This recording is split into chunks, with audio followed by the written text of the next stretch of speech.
Bonjour à tous, j'ai prévu de vous faire des vidéos afin de pouvoir réviser le baccalauréat de SES. On va avoir 9 chapitres durant l'année. On va commencer par des révisions sur le chapitre 1, qui porte sur la croissance.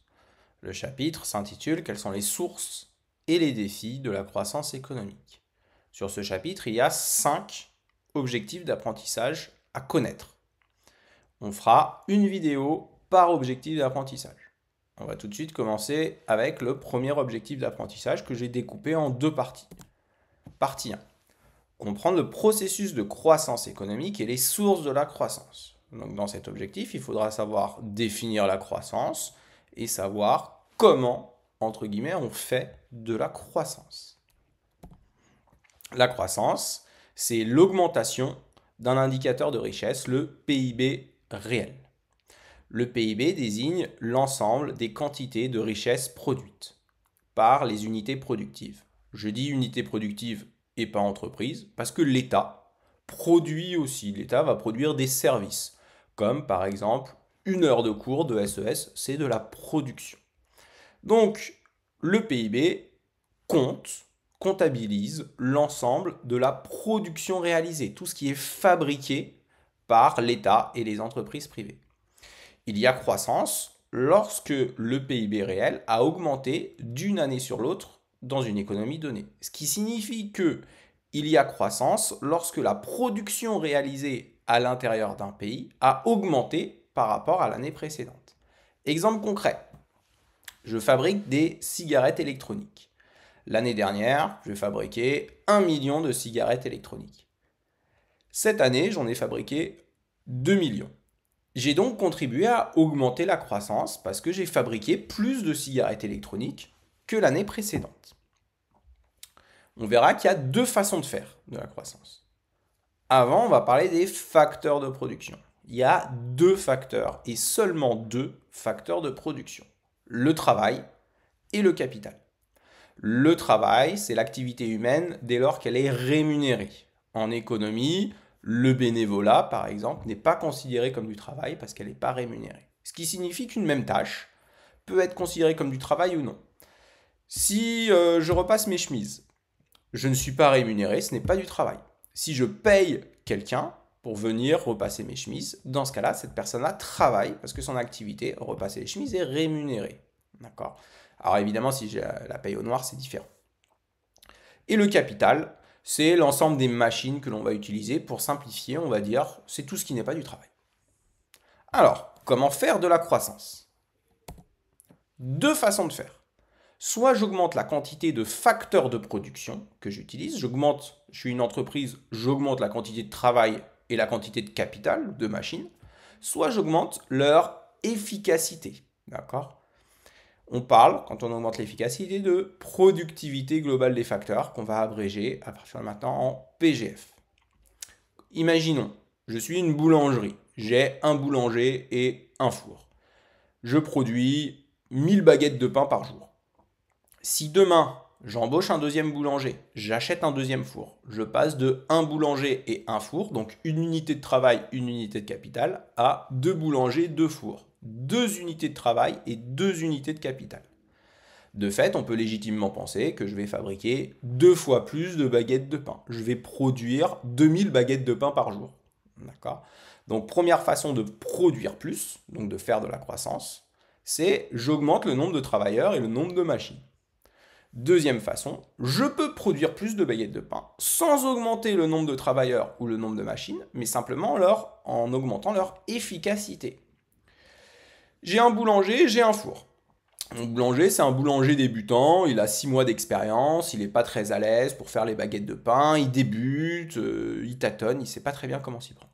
Mon four, il est un peu vieillissant. Il met du temps à préchauffer, pour cuire les baguettes de pain, c'est un petit peu long, etc. Je passe de un boulanger, un four, à toujours un boulanger, un four. Mais comment je vais faire? Je vais remplacer mon boulanger débutant par un boulanger qui fait des baguettes de pain depuis 15 ans, qui a donc 15 ans d'expérience. Et je vais remplacer mon vieux four, je vais le revendre, qu'importe, par un four plus moderne, qui préchauffe plus rapidement, qui cuit plus rapidement les baguettes de pain. Je passe de un boulanger, un four à toujours un boulanger, un four. Je n'ai pas augmenté la quantité de travail, je n'ai pas augmenté la quantité de capital. Mais je vais réussir à faire plus de baguettes de pain. Pourquoi? Parce que le boulanger qui a 15 ans d'expérience, il sera plus rapide, il sera plus efficace pour fabriquer les baguettes de pain, pour les former. D'accord? Il aura des gestes qu'il maîtrisera plus, etc. Ensuite, il faut les cuire, ces baguettes de pain. Le four, il met moins de temps à préchauffer, il met moins de temps à cuire. Donc, je vais réussir à produire plus de baguettes de pain. Je passe de un boulanger, un four, je fais 1000 baguettes de pain par jour, à toujours un boulanger et un four, et je vais réussir à faire 2000 baguettes de pain par jour. Parce que je n'ai pas augmenté la quantité, j'ai augmenté l'efficacité du travail et du capital, ici de mon boulanger et de mon four. Deuxième partie de l'objectif, comprendre le lien entre progrès technique et accroissement de la productivité globale des facteurs. Je vous rappelle, productivité, c'est un synonyme d'efficacité. Productivité globale des facteurs, ça signifie l'efficacité du travail et du capital, des travailleurs et des machines. Le progrès technique regroupe au sens strict les innovations de nature technique qui apportent des perfectionnements, soit au produit, soit à la façon dont on fabrique les produits, et qui, au sens plus large, désigne tout ce qui permet d'augmenter la productivité des facteurs. Donc la productivité globale des facteurs, c'est une mesure du progrès technique. D'accord? Pour augmenter cette productivité globale des facteurs, il y a plusieurs façons de faire.